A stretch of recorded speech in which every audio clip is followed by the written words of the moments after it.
So you want to go into the first talking point? Oh, the price. God damn it. Can I just say I don't want to do this at all, this price. Really? Like, this is like, yeah, I really don't. I'm so sick of talking about price.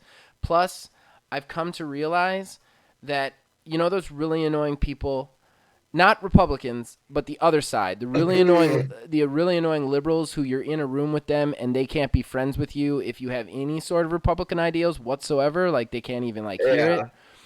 I come to realize I'm like that with video games. Like, you were so happy that you got that pre-order. I was so mad that you cared so much. And like, the reasonable part of my brain in my head is like, you can't be this mad. That's ridiculous. You're a normal person. Like, be a normal person. He's happy. Be happy for him. But I was so upset. All I could think of was like responses of like catty, sarcastic bullshit. And that's why my responses to those two messages were real small, because I was like, no, I will not be a dick to him. So I was just like, You hey, that's know, great. Congrats. With like, it's funny too because that translated somehow through. I was like, oh is no, he mad? I'm so Is he sorry. like? I know he's not jealous. I know he's not jealous. It's not. I, I'm not. And that's the thing. Like, I don't want to. Like, that's a garbage person thing to be mad about that. And like, but I was mad. I was mad that that was what you were excited about. I mean, I don't care. I thought it was funny. No, I know, but like, it's just, I don't know. It's just like, if I heard somebody tell me that, I would be like, you're a terrible person. Just be happy for your friend. But like, I'm in the moment. I'm like, I'm so mad, and I'm supposed to be happy, and oh man, I gotta just be real short and concise. And now we have to have the discussion. I don't want to have this. I'm so sick of talking about the price. Time to get your fix.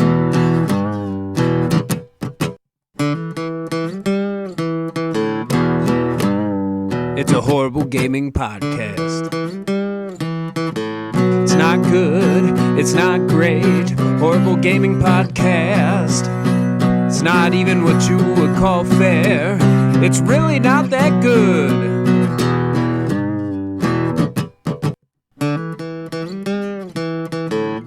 Horrible Gaming Podcast. Hello, my name is Zachariah with Old Man Gaming. You have decided for whatever reason to tune into another horrible gaming podcast. Episode 60. We've done 60 of these hot trash fires. All right. With me, as always, is Neil, aka a tiny wizard. a few disclaimers before we get into this. My kid is in the background, covered in toy tools, blocks, and other such things that are going to eventually end up in my feet. So you're probably going to hear, and that's just part of it. Then it's part of the magic of this podcast. Some credits. Number one, Mark Bell. Thank you to him for all of the original graphics you're seeing if you are watching this on the YouTube version. And, of course, thanks to Nick Van Sliders for the theme song for this show and all of the shows here at Old Man Gaming. We really, really appreciate it. Horrible Gaming Podcast. All right, so that brings us to the top of the show, and that is fan interaction, our most favorite of all of our segments, and the only staple. It's been on every show that I can remember anyway.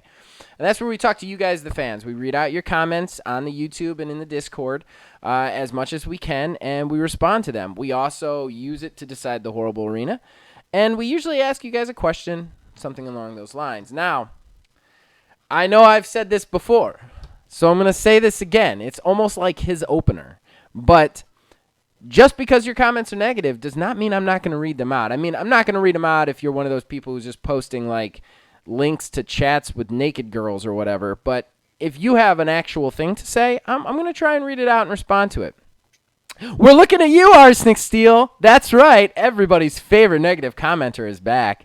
Arsenic Steel, I want to say before I even read this, thank you so much for returning, because you definitely don't seem to like us, but you definitely come back and you listen to us, and I would have to assume you're a subscriber, so I really appreciate it. I really appreciate that, regardless of the fact that our views in no way match up. But, so let's start off with him, Neil. Let's do that. Alrighty. His first post I did not respond to because I think it was just him stating something, and I didn't feel like it needed a response. But he says, it would not have been a $300, I'm assuming dollar, difference thanks to the digital version of the PS5. Not that the weaker S is even comparable with all the tech being downgraded. Good luck exaggerating $50 and COVID at this point.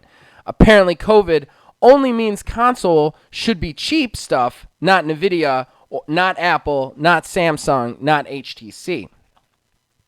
Just consoles. Crazy specific, but baby's first business is baby's first business. Okay, so I think he's insulting us there. I'm not quite sure on how. I will say that we're a gaming podcast, so we're not going to comment on tech hardware.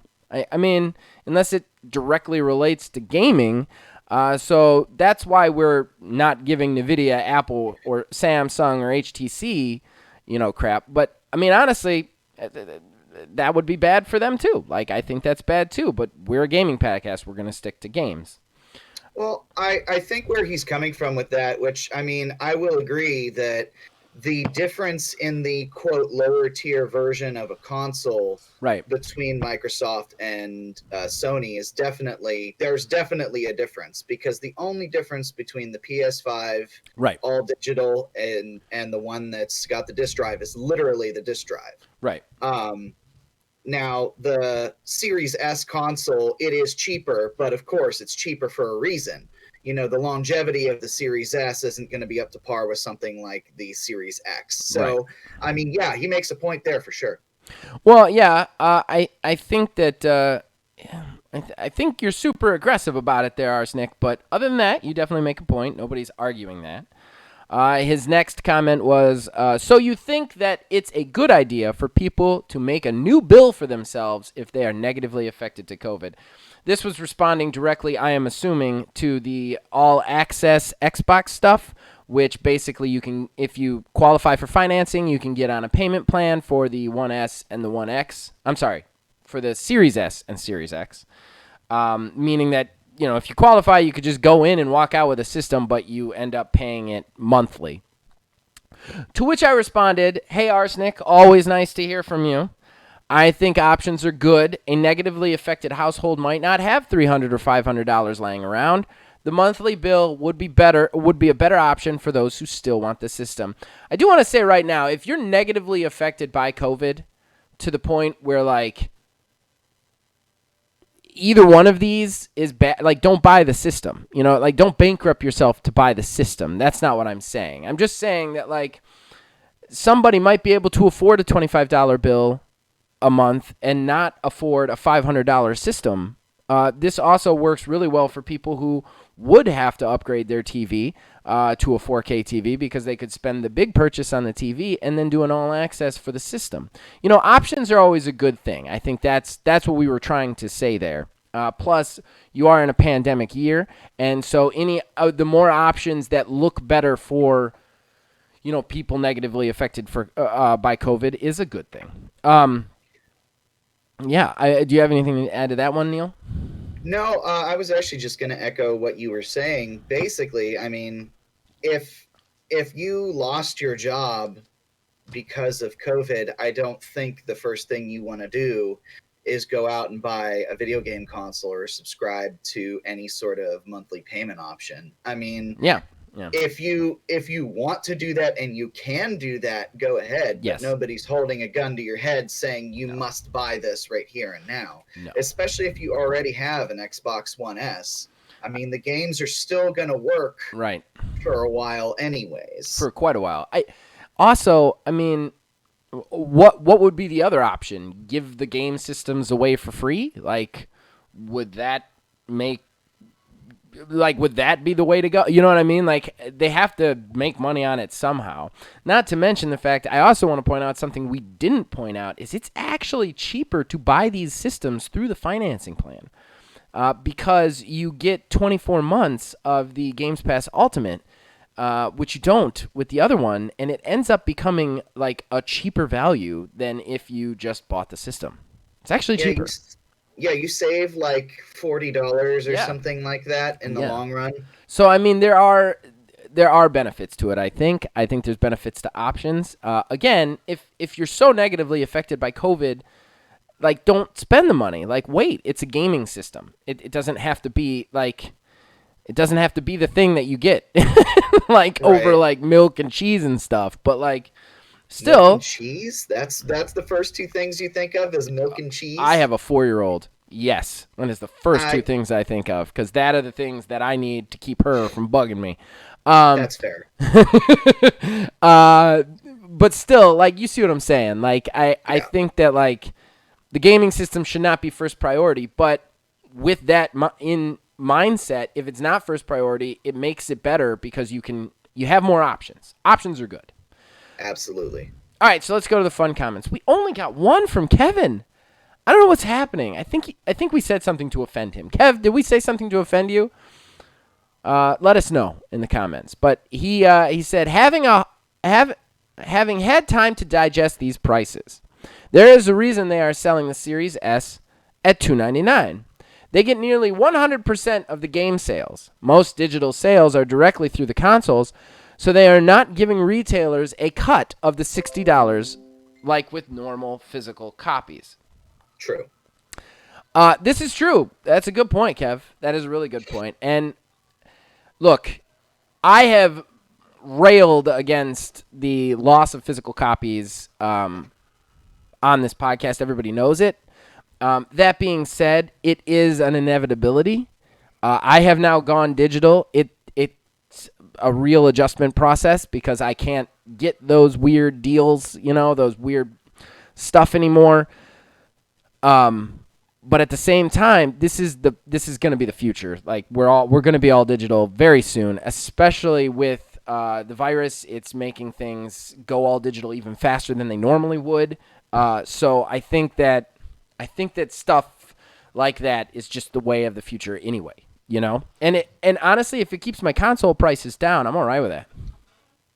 I'm going to delay that inevitability as long as I possibly can. Well, and that's fair. I don't necessarily disagree with that sentiment. I didn't as long as I possibly could because I didn't want to deal with the upgrading the console stuff. Because once you're on PC, I don't have a disc drive. I can't buy discs for PC. It's all digital stuff at that point. So there is that. I mean, and it was a real bummer the other day. We have a family video in town, and it's closing down. And it's, like, legit. Oh, yours too? Yeah, they're all closing down. Yeah. Oh, all of them. Okay. That's why, because, like, usually when I go into, like, going out of business sales, it's, like, $10, $15 off tops because, they're just moving the stuff to another location, so the only thing they're saving is shipping. But they were, all their Xbox One games were $7.99. Yeah. All their movies were like $1.50. Like, I went in there and walked out with like 5 DVDs, 4 Blu-rays, and a game. But like, I was in the games. I had like 4 games in my hands, and I was like, wait a second. Do I really want to get these games for a system I'm not really playing anymore? Like, no, I don't. And I ended up putting them back. The only one I got was the 2K19 so that I could do Season 2. But I mean, it does suck. It does suck to move on, but I think it is something that we are going to have to deal with. Like, it just is, Yeah. All right, so, and then that brings us to our last comment, which is Kayla S. Thank you for voting, Kayla. You are our only vote this week. And you say, ooh, this week is hard. I hate Capcom games, but I love leveling up stats and skills on my characters. I think I might go with Neil's because of Zach's mention of server with other players. I didn't like it in Fallout 76, so I don't think I would enjoy it in other games. That's fair. I was trying to say a private server where, like, it would be specifically your friends, but I get it. I get what you're saying. And if you like skills and stats on, like, actually leveling up skills and stats, Neil's game was the game for you. So, damn, Neil, you're running away with this thing, man. Oh, boy, howdy. Yeah, I know. You were all bummed about last year. You're just killing it this year. Killing it. I told you, I've cracked the code. Crack the code, write it down first? Yeah. It solves my pitch problem.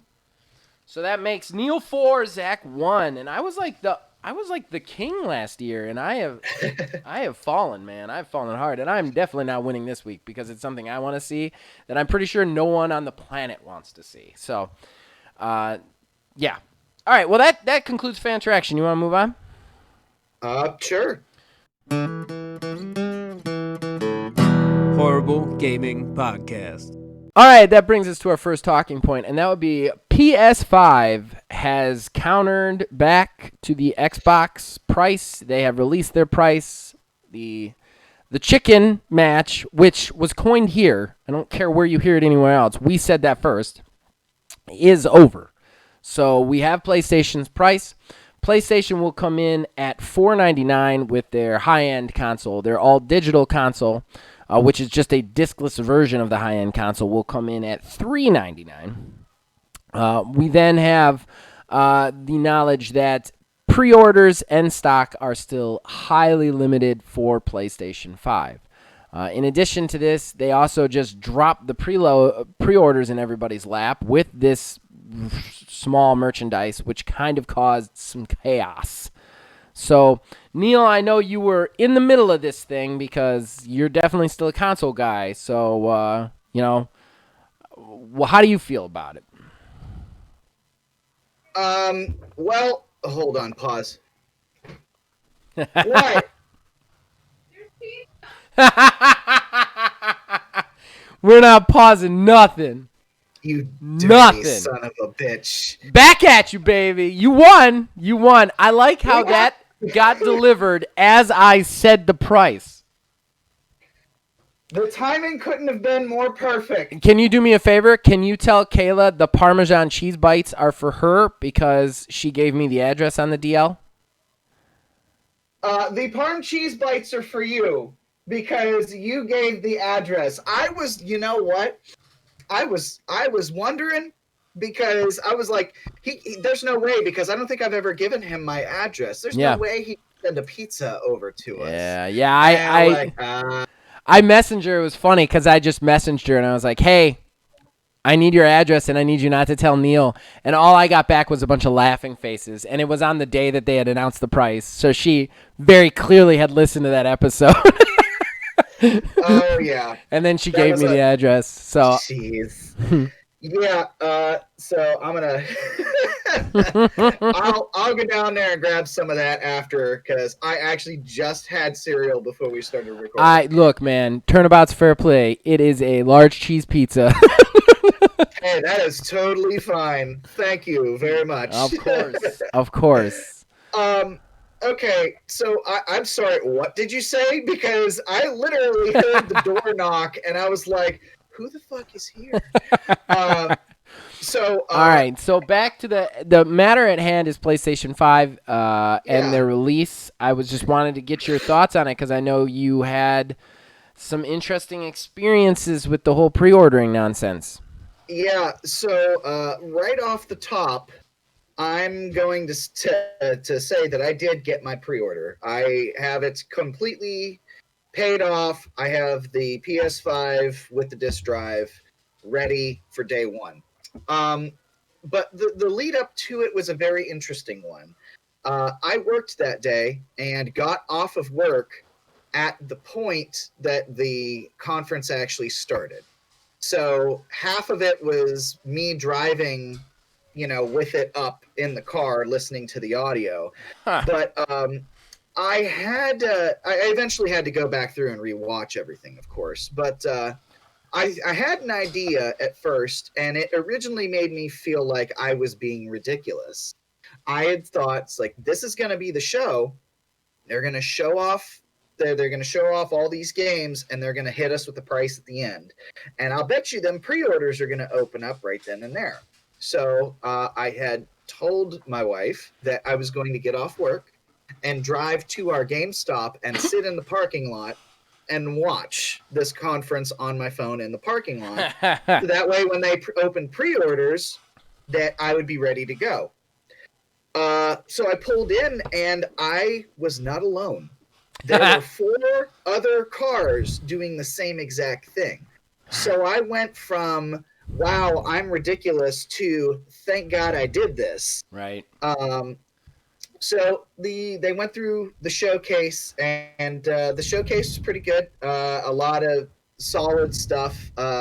Couple surprises here and there, but the only one I think that was a real like hammer home kind of surprise that they announced was the God of War Ragnarok. We're just calling it, I guess, at this point.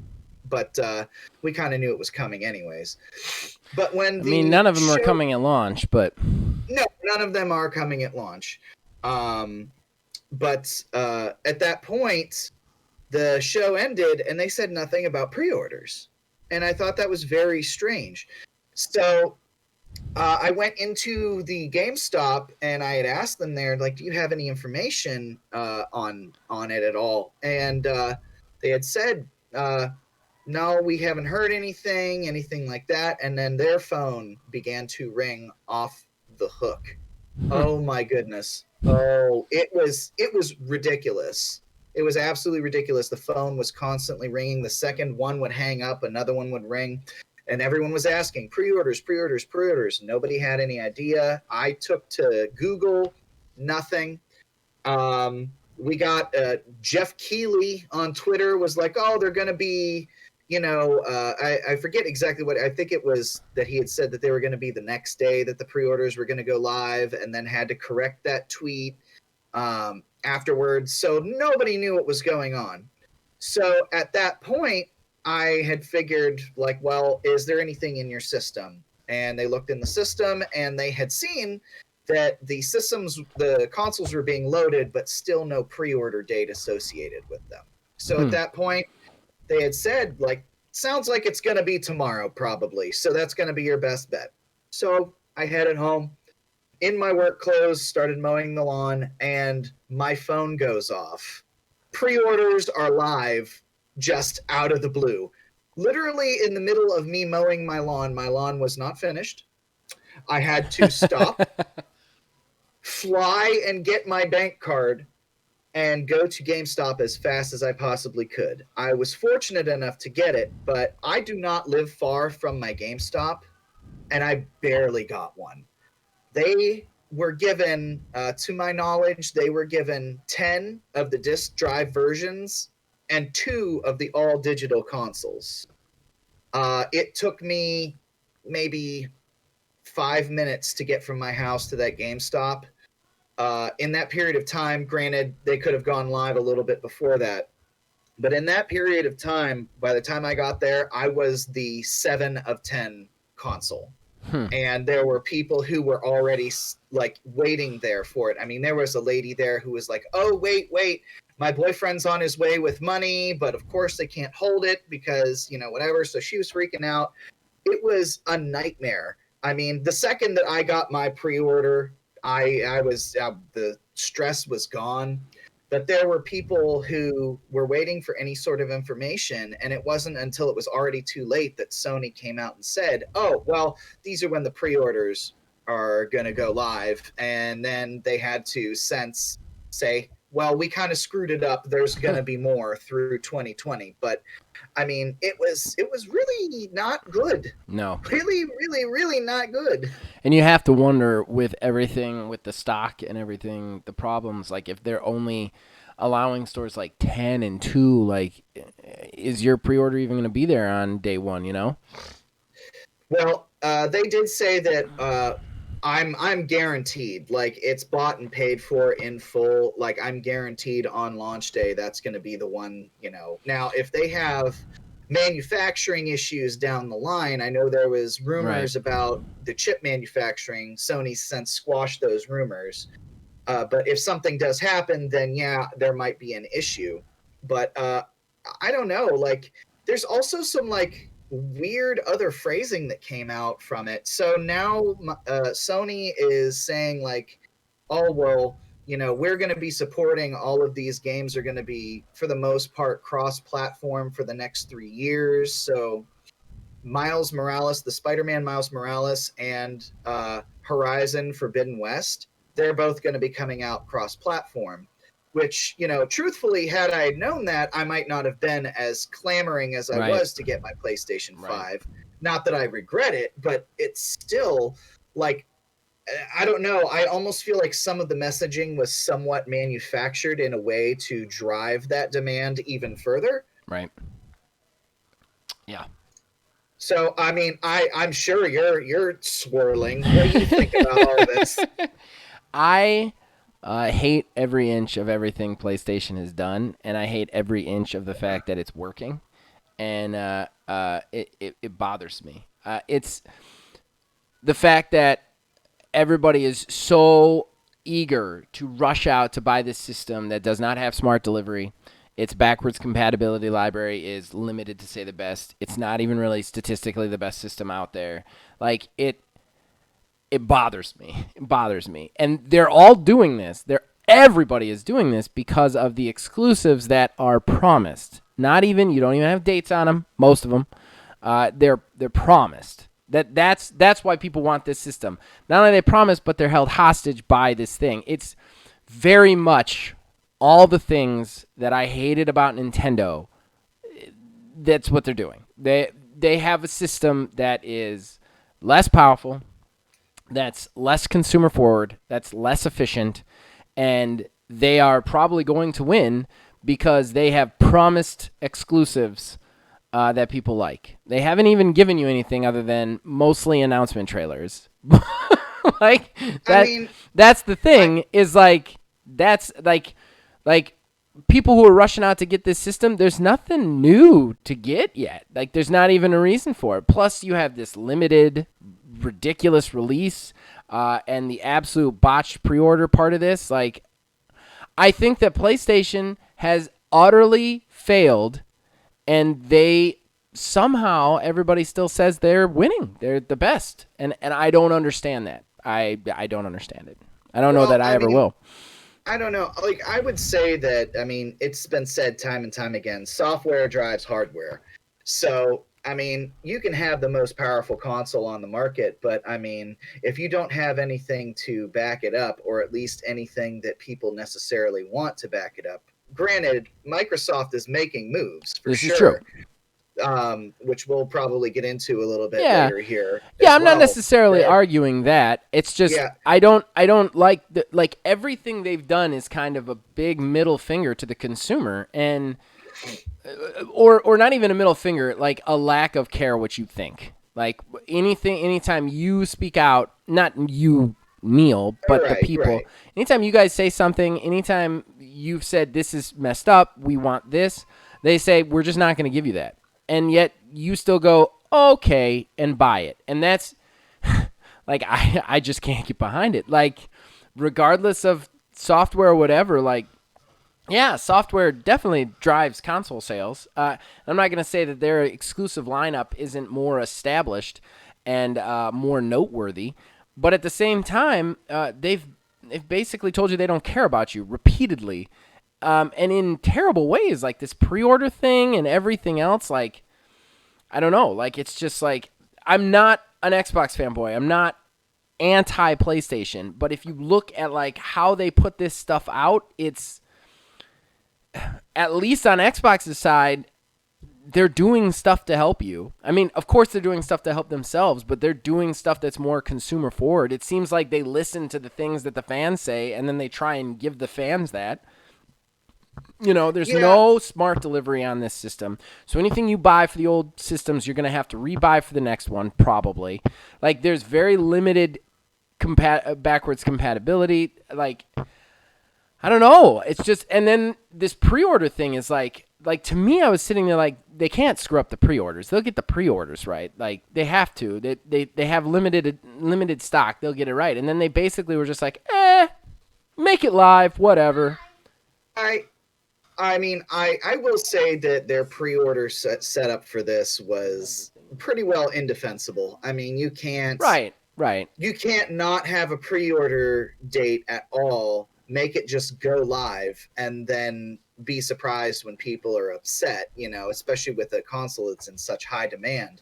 But at the same time, the actions that Microsoft are taking and the actions that Sony are taking in regards to this generation, I mean, if it was that big of an issue with the stuff that Sony was doing, it wouldn't still move games. It wouldn't still move consoles, stuff along those lines. I mean, sure, it sucks maybe when you compare the two, but at the same time, we're still going to buy it because we like it. I mean, that's business 101.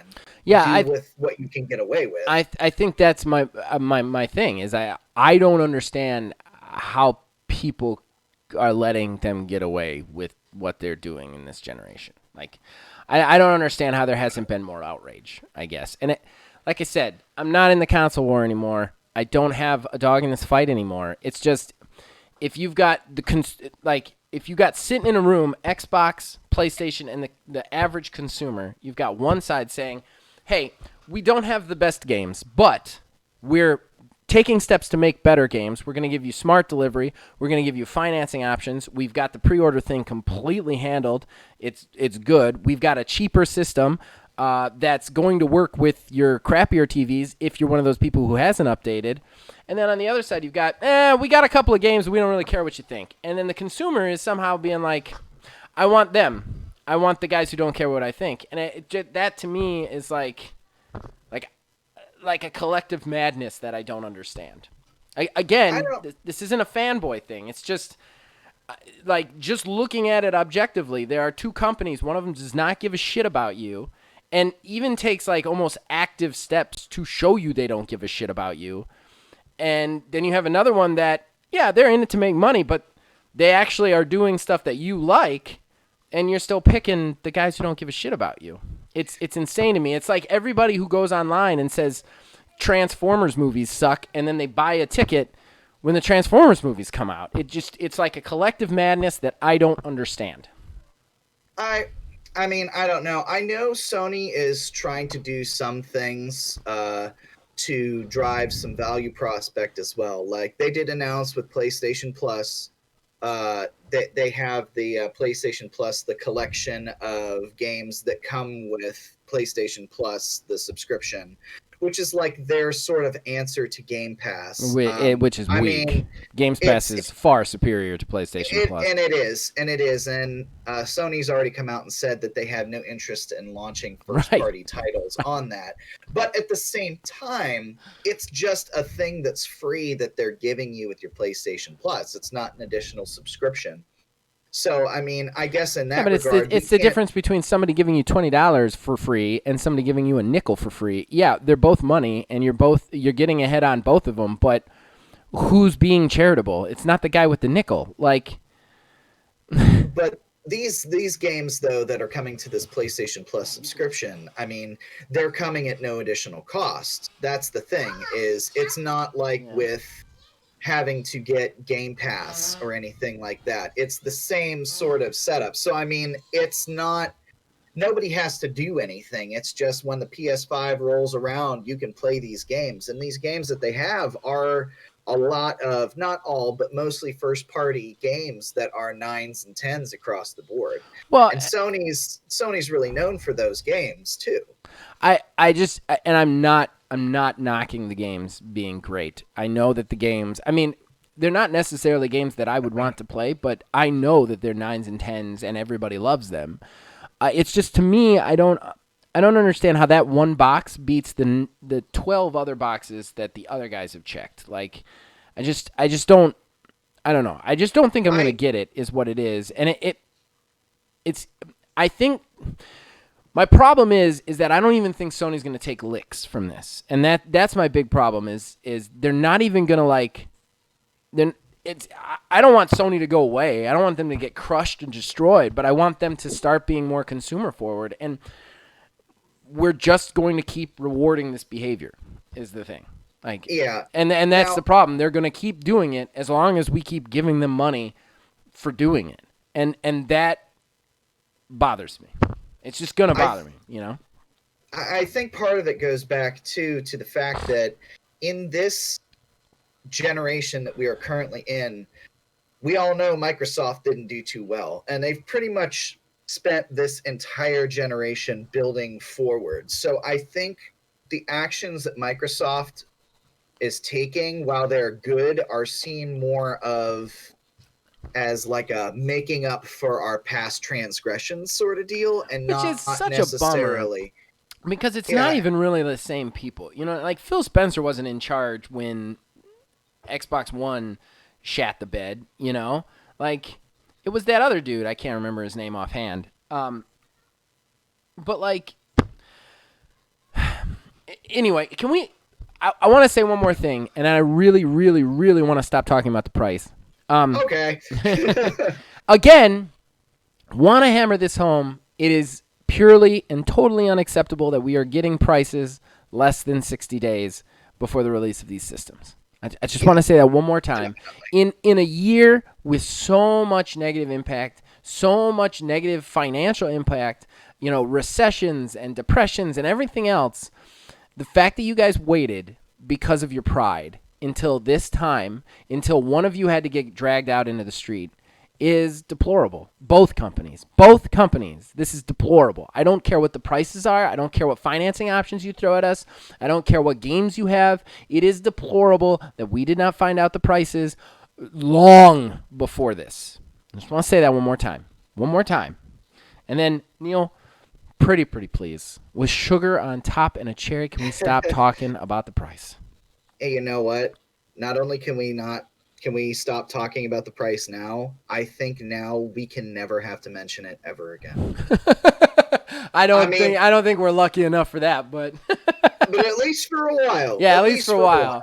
I'll hopefully another at least a couple of weeks. Horrible Gaming Podcast. All right, so that brings us to our second talking point. We're not sure. We might try and squeeze 3 in there, but this one broke today.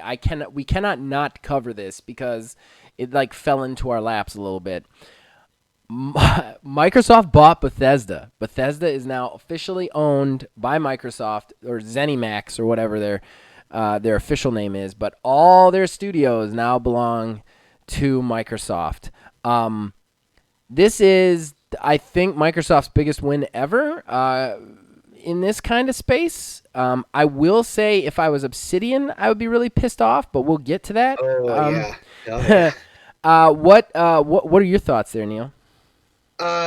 You know what? I pretty much echo the same thing. Like this is pretty big. I mean, Bethesda is, I wouldn't say it's like hyper like top tier developer name, but it's definitely one of the big ones. And I think the fact that Microsoft has just outright bought them for $7.5 billion, I believe it was. Yeah. That's a big acquisition, and that's just like we were saying before, further driving Microsoft forward in this generation. But I'm actually just going to go right into it because you kind of alluded to it already. Is Obsidian? They're in a weird spot with this because they kind of built their name up as the new Bethesda because they're doing those sorts of games that Bethesda wouldn't do. Yeah. So now Microsoft has come in and taken the wind out of their sails and actually bought their icon, as it were. And now, like the games, like Avowed that was going to be coming out. Like, is Avowed going to be strictly Obsidian, or are they going to take the Bethesda guys and throw it in on there? Well, honestly, the other thing that bothers me about it is how could you possibly have Avowed and an Elder Scrolls come out? Like, it's the same with Outer Worlds. Outer Worlds is basically like a better Fallout. How are you going to have Outer Worlds alongside a Fallout game, you know? Right. I don't know. It also throws into question future games. Like, I know in the past, if there are games that are in development for 2 consoles, they'll go ahead and, push them along. But then does that mean that Elder Scrolls 6 is going to be exclusively on Microsoft, on the Xbox? And if so, then that's, again, like you said, really weird because Avowed is direct competition for that. Right. Starfield, we only know Starfield in name, so does that mean that the PlayStation port of that is going to be totally scrapped? Right. There's a lot of weird things because Bethesda was in a weird position. And I wonder how long, too, that this deal was in the works, because when there was talk of everybody doing their own digital events for announcements this past summer, Bethesda straight up said, no, we're not doing anything. And I wonder if it's due to that partially. You know what's interesting to me is news broke 3 days ago that Deathloop was not going to be exclusive to the PS5.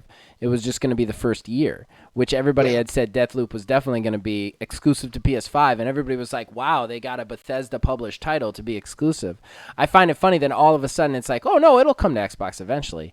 And then we find out that Bethesda is owned. That's another thing that's really weird to me is Bethesda also publishes. So, like, what happens to all the studios that Bethesda is publishing? Because there's plenty of, like, third-party studios that they publish games for. And, like, I know that the Bethesda-owned studios are going with it to Xbox, but what happens to companies like the company making Deathloop? You know, like... Are we going to see that, like what happens to that game, you know, when your publisher is bought by another publisher? Like, it's very confusing. As far as the exclusivity goes, I'm actually going to hope that they don't make it exclusive to the Xbox. I mean, from a purely financial standpoint, I think exclusivity is dumb. I've thought it's dumb for a long time. Like, the only reason you do it is to get people to buy your system over the other guys. Like, that's why you do it. But with the way they bring out systems now, and the prices, like, put it on all the systems. Like, if Xbox right now owns Mojang. They own Minecraft. You can play Minecraft on every other system in the world. It all goes to Microsoft. And that's how Microsoft loses console generations and still stays around, because they constantly have money coming in from the other consoles. And I've talked about this before. I feel like Microsoft needs to not do exclusives. They need to eat the other companies' lunches, man. Man, if I was Microsoft, I'd put Halo on PlayStation. I would, because... That'd be weird. Yeah, but think about it. Think about how much good press you'd get with the PlayStation people. Think about how much, like, money you're going to make on a whole. Like, the only people who are going to be mad about it are the super diehard console wars people. I think the reason that they don't, I'm not trying to speak. Phil Spencer's made his mistakes. I don't know the guy personally. I am a big fan of his on a lot of things, but I don't think that he wants exclusives. He's spoken out repeatedly that he doesn't like exclusivity. I think the only reason there are exclusives is because of people above Phil Spencer, you know? Yeah, I mean, the prospect, too, of getting all of these games through Game Pass now, right, which is nice. Right. These are I mean, and that's the win. You put it on PlayStation, it's like, yeah, you can play it on PlayStation. You're going to spend $60 on it, and you won't get any, like, cool exclusive DLC or anything. Or you could play it for free on Games Pass and get all these extra perks. You know, that's what I would do. And I'd be like, hey, if they want to pay extra $60 on PlayStation, fine. Or they can come into our ecosystem and just play it for a monthly subscription fee. You know, it also makes me wonder, too. One of Bethesda's, the Bethesda open world games, be it Elder Scrolls, be it Fallout, the biggest gripe that people have anymore is it's on the same tired old engine. Yeah. I hope one of the first things that Microsoft does is put some development muscle behind these titles and updates the engine. Yeah. They just built a brand new engine for Halo Infinite. Go ahead and give them the same sort of treatment and make it be like the Bethesda engine or whatever they want to call it. Yeah. I feel like that is one big thing that they need to do, because, I mean, they're buying Bethesda, but let's be honest, Bethesda has not really had the greatest run lately. I mean, no, they've been on a losing streak. Doom Eternal was their biggest hit so far that they've had in a while, so much so that it was my understanding that they changed the release date for Doom Eternal to kind of make sure that it was great, because they were still dealing with the Fallout 76 stuff. Yeah. And other stuff. They've had a lot of losses lately. Yeah, and I feel like this could be the fresh start that they need. I agree. I think it could be. I think the only real losers here are Obsidian. I would be really upset if I Yeah. was the Obsidian brass right now. I'd Ah, be like, that you literally brought us on to do this. Why are you bringing, like, you literally brought us on to be the Bethesda for your company. Why are you bringing in Bethesda? That would be the people. And I think that's the one downside of Microsoft, like, and their, like, acquiring trip is that eventually you're going to start acquiring studios that, like, do the same jobs, you know? yeah. I Um, mean, unless they push Obsidian to do more things like Grounded, which, I mean, from well, what I and understand is doing it's okay, and doing that's great. outside of their wheelhouse. But I mean, It's doing great, and I love Grounded. I love how transparent it is and upfront about how they're developing it. And the game itself is really cool. It's a really cool, different take on gaming. But I mean, that's not their bread and butter. That's a small team. Like their bread and butter is Outer Worlds right now, and then they also right, have like they've got Avowed in the works, and then they've got some other smaller stuff. But like really the two main games that Obsidian does are, I mean, they're not ripoffs, but they're like, we're going to do this better. Like, we all know that. Like, right, Avowed is the Elder Scrolls, and Outer Worlds was the Fallout that you want, you know? So, like, exactly. they've made that name. I don't know how they deal with it. But, all right. So, you want to move on, Sure. unless you got anything else to add? No, that was pretty much it. Horrible Gaming Podcast. All right, so we didn't have a ton of odds and ends this week, but we had a bunch of stuff that is worth talking about as talking points, obviously. So, Neil, we are coming back into this section. We've covered it a couple weeks now. The Apple Google Epic war that's going on. You say you have more to add to that. Please share, sir. Okay, so the curtain may have been pulled back a little bit on this whole Apple versus Epic thing. Apparently, according to Apple's lawyers, this entire thing is literally just a publicity stunt. In their statement, they said for reasons having nothing to do with Epic's claims against Apple, Fortnite's popularity is on the wane. By July 2020, interest in Fortnite had decreased by nearly 70% as compared to October 2019. This lawsuit and the front page headlines it has generated appears to be part of a marketing campaign designed to reinvigorate interest in Fortnite. This is also their way, cutting back the price of add-ons, and the free Fortnite hashtag is probably part of this movement as well. This also is coming under some increased scrutiny from the U.S. government as well over data privacy concerns, primarily stemming from Tencent's involvement in Epic, their stake in the company. There's been the Right. whole TikTok thing that just has been going on, Oh, and God. now the government is now eyeing Tencent, which is also going to rope in Epic as well.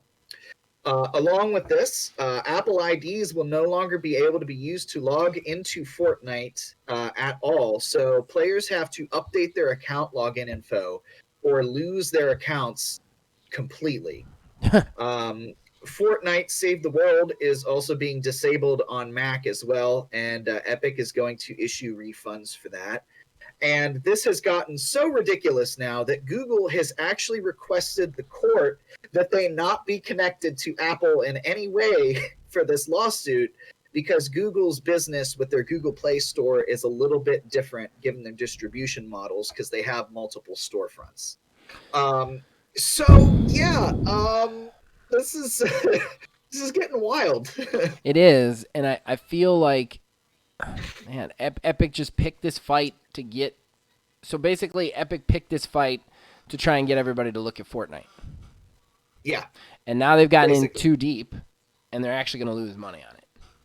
Yeah, that's what it's looking like. And I mean, I don't know.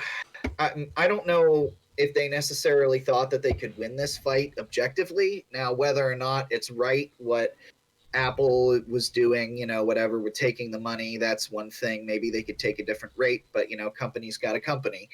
But Right, I right. think that we now have kind of seen, what the deal is. Now, Epic has responded and said that data on the player base has been cherry picked. But I mean, still the fact remains that, player count is down in Fortnite, and you would think that during a period of time when people are going to be locked inside of their houses and have nothing to do but video games sometimes, that player count might have gone up. But Right. I think that Fortnite might finally be losing some steam. Right. I mean, that's truly possible. I here's the thing. Fortnite's gonna lose steam eventually. It's a game, Right. guys. Like, just make another game. Like, I think it's weird that they're so worried about Fortnite losing popularity after what? Like, what are we in? Like, Year 6 or 7 years? 4? Oh, 6 years. I could have been longer, but I feel like, yeah, Fortnite, I feel like at least Fortnite's to been my around for a long knowledge. time. Hold on. I know this is going to take a second. I'm going to look up when Fortnite came out. When did Fortnite release? Okay, so it says it released on July 25th, 2017. So However, it's been about, yeah. however, I do also want to point out that that's the official release, right? Like, of the Right. actual, like, that's not the Battle That's the Royale. full not beta release, Right, I the believe. Battle So I Royale think was that, around before that. yeah, I think it was like a year or so before that because it was in beta. It eventually came out in a full release, and then the Saves the World rolled I out think it's weird. after that. Like this game's gonna be around for many years after this. Like, I think we can agree on that. Like, even when it eventually dies, it's gonna be a ways away.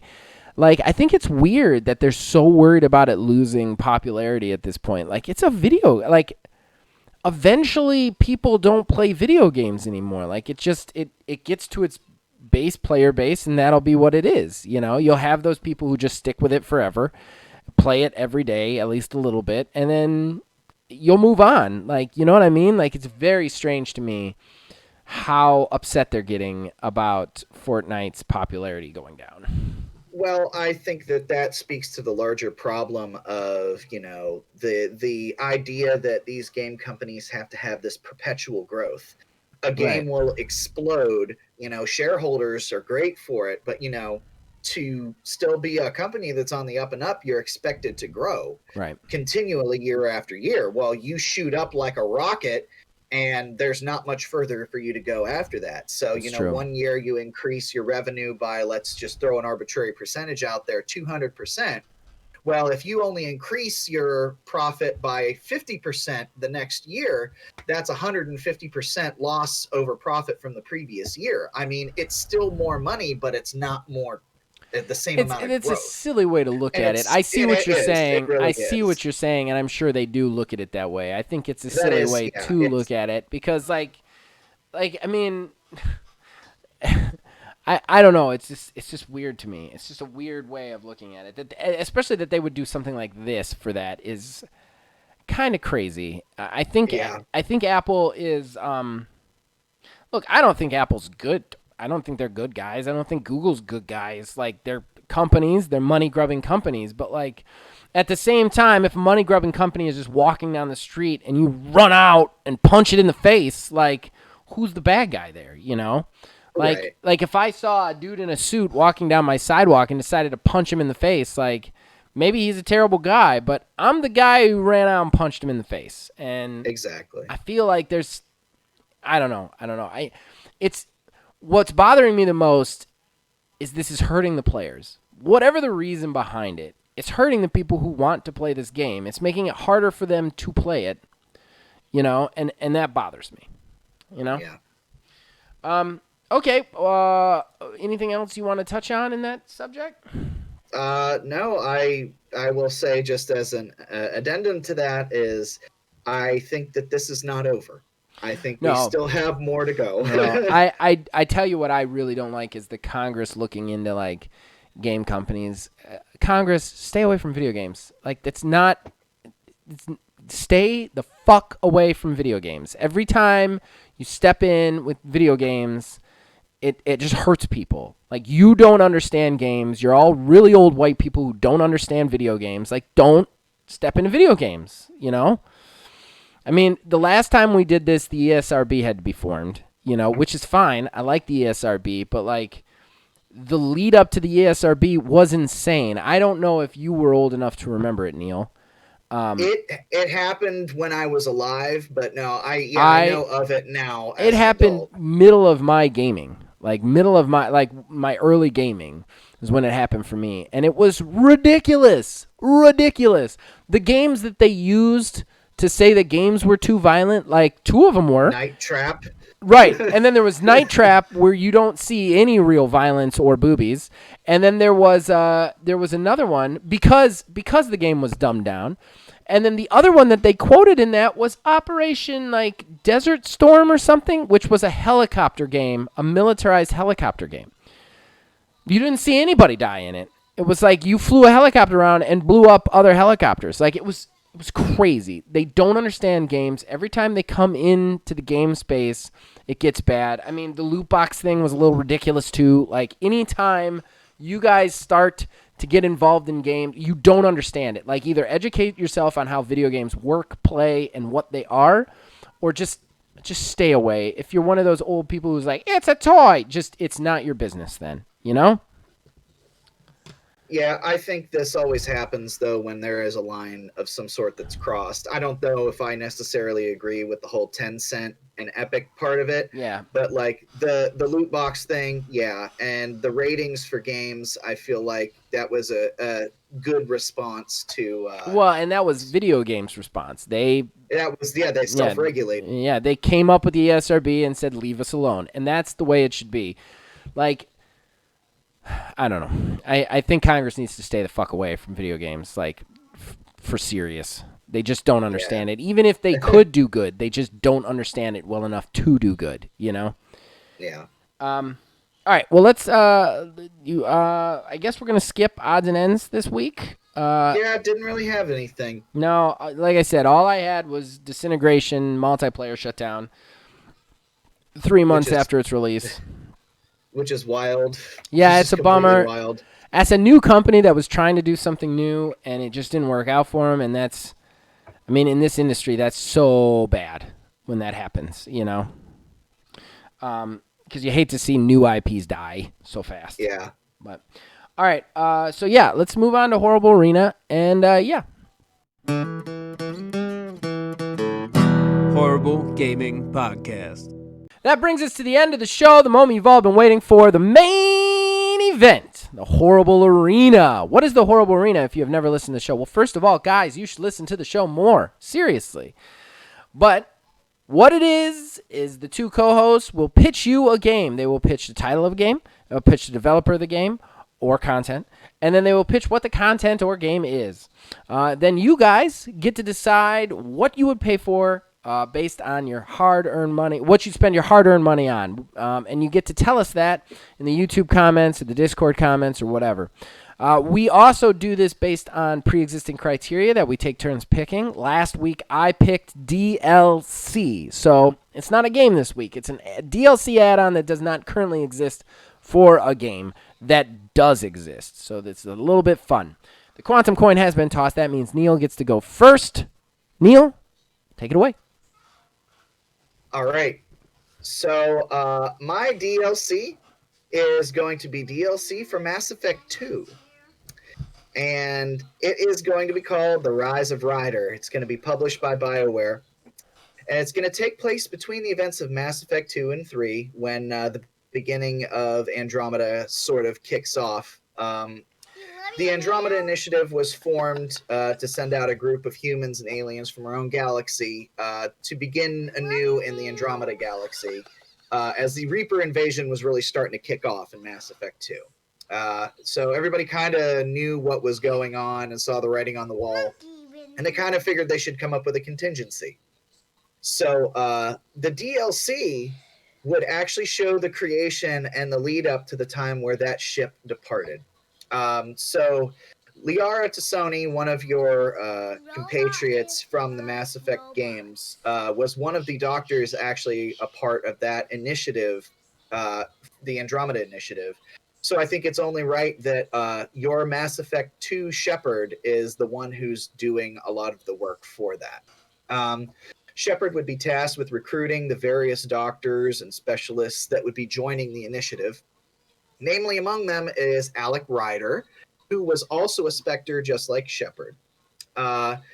And Alec would join Shepard as a party member and guide them through the dossier that he had put together, eventually culminating in the recruitment of the main characters from Mass Effect Andromeda, his own son and daughter, the Ryder twins, as well as other various doctors and specialists that would be needed to really get this Andromeda initiative off the ground.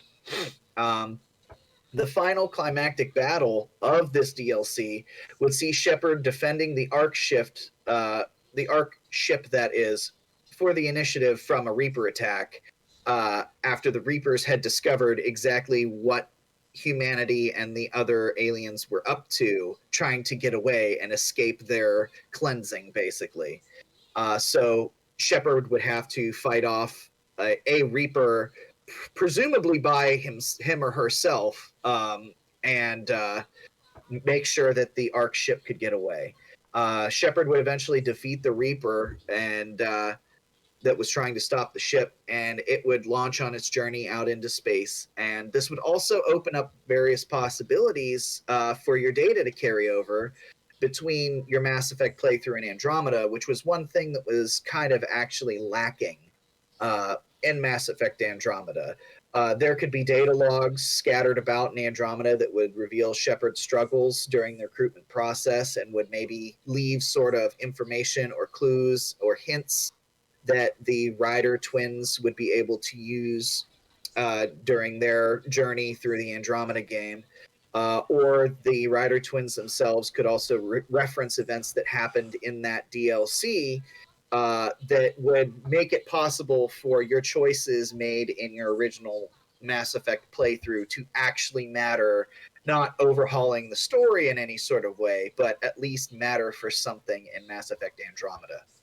So that is my DLC, not my game, Rise of Ryder for Mass Effect 2. Wow. Okay. All right. I'm going to hold off on commenting on that until I do my pitch. Okay. And I am sorry that my kid was yelling, "Love you, Neil," through the whole thing. Oh, she's still there. Yeah, she's still here. Oh, love you too, Still. Oh, there you go. He said back, "Love you too." I love you too. Okay. All right. So my pitch. All right. So I really thought about this, and I decided to pitch what I want, not what you guys want. I know no one out there is going to vote for mine right off the bat. So I'm probably losing this out the gate. But this is what I want to see. So my developer is Crystal Dynamics. My DLC is for Marvel's Avengers, and it is a Teenage Mutant Ninja Turtle DLC. Basically, what it is it will add the 4 turtles as playable characters. One of the cool things about Marvel's Avengers is you can go in with 3 other players, or you can go in with 3 companions that you've built up on your own as well. So you can always have the 4 turtles together instead of having to pick and choose who's going in. This would also add a huge content boost, which is something that Marvel's Avengers truly needs. You wouldn't just fight robot AIM people. The foot soldiers would be added, different foot soldiers, as well as many of the different Ninja Turtle villains. We'd have Rat King in there, Shredder, Krang, plenty of them to run around and fight. It'd also be great to finally see Captain America fight the Shredder. I mean, who hasn't asked who would win in that battle? I know I have, and I alone.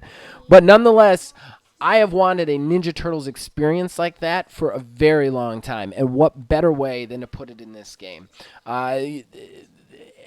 all the accoutrement. You get the voice actors up, and we would actually get to see the Ninja Turtles move through a Ninja Turtles storyline as well. So you'd get some new content for all the Marvel heroes to do, but you'd also get to see the Ninja Turtles, all 4 of them together battling the Foot Clan. I think that would be really, really, really cool. So there you guys go. I'm sorry, what was your project name, Neil? The Rise of Ryder. Rise of Ryder. Sorry, it was the only thing I missed because she was climbing on me. Project Rise of Ryder. We're going to say Project TMNT. Which one do you guys want to spend your hard-earned money on? Which one would you guys buy if you had the choice? Horrible Gaming Podcast. All right, so that brings us to the end of the show. The plugs. We're actually going to remember to do them this week. Neil, do you got any plugs, man? Nothing as of late. I am kind of rolling around the idea and kind of fleshing out what I might do for my next Terrible Talk. Right. And you and I have had a conversation about getting some sort of new recording Yes. thing laid out, which we will talk about after we were done with this, by the way. Yeah, and I like the idea of that. outside of that, there's not much really going on outside the podcast for me. How about yourself? Obviously, check out everything the channel has to offer, but I want to give a special announcement I did a special video in place of Prelude this Sunday, 5 things we want to see in Marvel's Avengers. I urge you guys to check that one out. I had a lot of fun doing it and put a lot of work into it. And then I also want everybody to check out Prelude to Divorce. Melissa, the next 3 episodes, Melissa plays 3D Mario for the first time ever. She's never played 3D Mario. She's only ever played 2D. She really hasn't played that many 3D games in general. So this is her first foray. Like, we get the rare bird of getting to see her actually experience 3D gaming for the first time, and it is a train wreck. And a lot of fun to watch.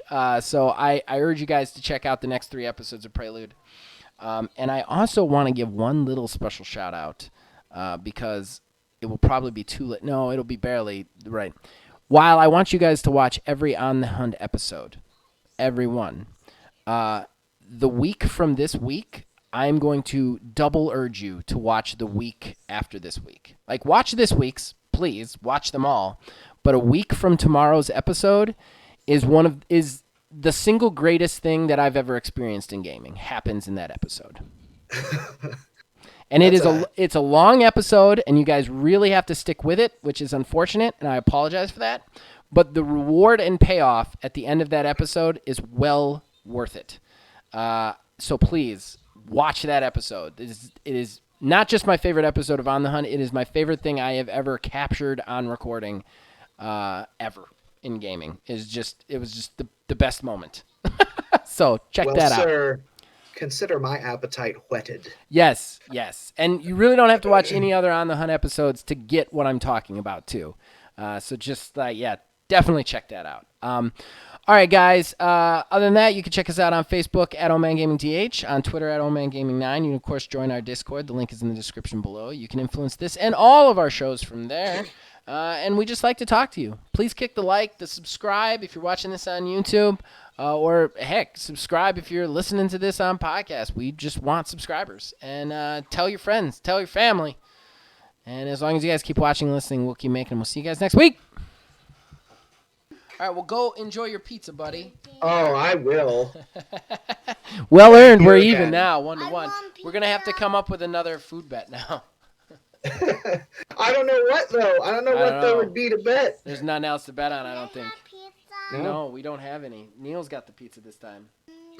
She's sad now. I'll make you a taco. How does that sound? Yeah? Okay, good. All right, Neil. I'll talk to you later, man.